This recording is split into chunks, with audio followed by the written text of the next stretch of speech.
The Raven by Edgar Allan Poe. Once upon a midnight dreary, while I pondered, weak and weary, over many a quaint and curious volume of forgotten lore, while I nodded, nearly napping, suddenly there came a tapping, as of someone gently rapping at my chamber door. "'Tis some visitor," I muttered, "tapping at my chamber door, only this and nothing more." Ah, distinctly I remember, it was in the bleak December, and each separate dying ember wrought its ghost upon the floor. Eagerly I wished the morrow, vainly I had sought to borrow from my book surcease of sorrow, sorrow for the lost Lenore, for the rare and radiant maiden whom the angels name Lenore, nameless here forevermore. And the silken, sad, uncertain rustling of each purple curtain thrilled me, filled me with fantastic terrors never felt before, so that now, to still the beating of my heart, I stood repeating, "'Tis some visitor entreating entrance at my chamber door, some late visitor entreating entrance at my chamber door. This it is, and nothing more." Presently my soul grew stronger, hesitating then no longer. "Sir," said I, "or madam, truly your forgiveness I implore. But the fact is I was napping, and so gently you came rapping, and so faintly you came tapping at my chamber door, that I scarce was sure I heard you." Here I opened wide the door. Darkness there, and nothing more. Deep into that darkness peering, long I stood there, wondering, fearing, doubting, dreaming dreams no mortals ever dared to dream before.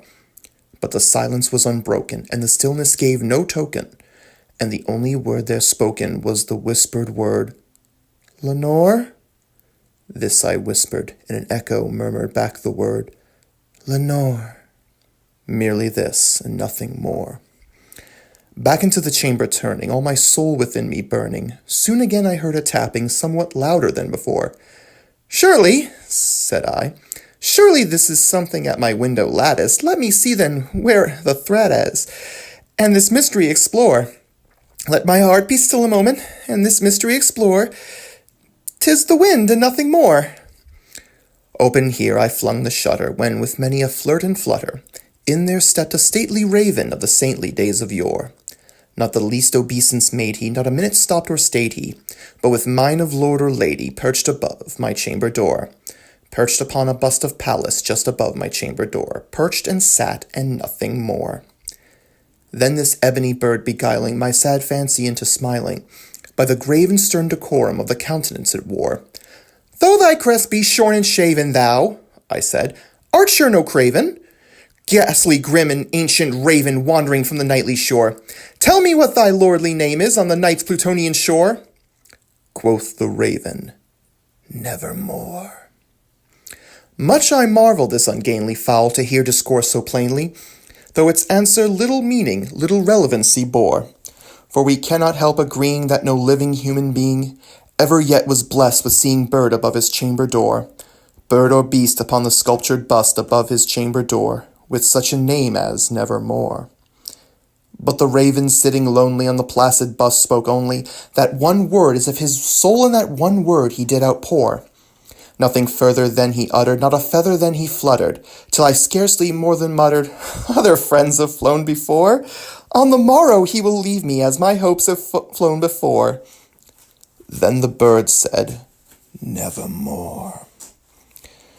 Startled at this stillness broken by reply so aptly spoken, "Doubtless," said I, "what it utters is its only stock and store, caught from some unhappy master, whom unmerciful disaster followed fast and followed faster, till his song's one burden bore, till the dirges of his hope that melancholy burden bore of nevermore." But the raven still beguiling my sad fancy into smiling, straight I wheeled a cushioned seat in front of bird and bust and door. Then upon the velvet sinking I betook myself to linking fancy into fancy, thinking what this ominous bird of yore, what this grim, ungainly, ghastly, gaunt, and ominous bird of yore meant in croaking nevermore.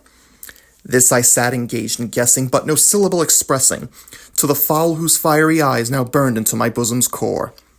This and more I sat divining, with my head at ease reclining, on the cushioned velvet lining that the lamplight gloated o'er.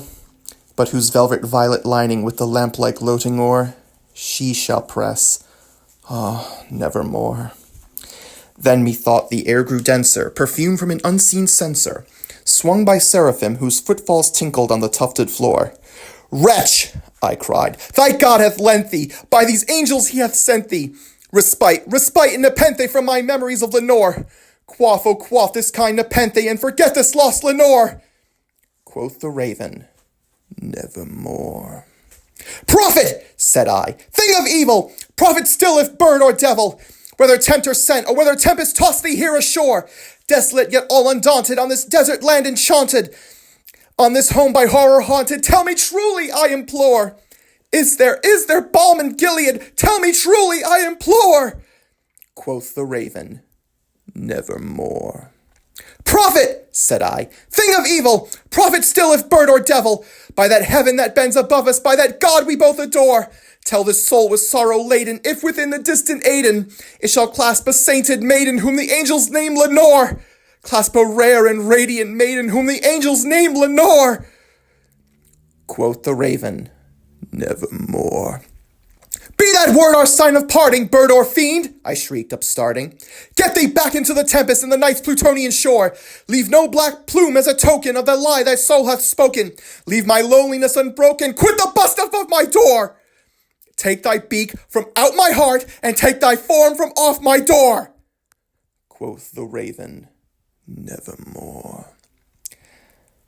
And the raven, never flitting, still is sitting, on the pallid bust of Pallas, just above my chamber door. And his eyes have all the seeming of a demon's that is dreaming. And the lamplight o'er him streaming throws his shadow on the floor. And my soul from out that shadow lies floating on the floor, shall be lifted nevermore.